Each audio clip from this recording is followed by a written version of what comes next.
Welcome back. In today's quick guide, I'll show you exactly how to view blocked users on Snapchat using the latest updated method. If you've ever blocked someone and later wanted to check that list again, this is where to find it. Let's jump right in. First, open the Snapchat app on your phone. Once you're on the main camera screen, look at the top left corner and tap on your Bitmoji or profile icon. This will take you to your profile page where all your account settings are located. Next, in the top right corner of your profile screen, you'll see a small gear icon. Go ahead and tap on that to open your settings menu.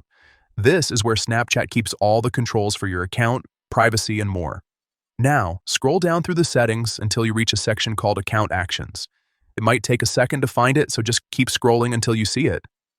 Under Account Actions, tap on the option labeled Blocked. As soon as you tap this, Snapchat will show you a full list of every user you've blocked on your account. From here, you can easily review who you've blocked.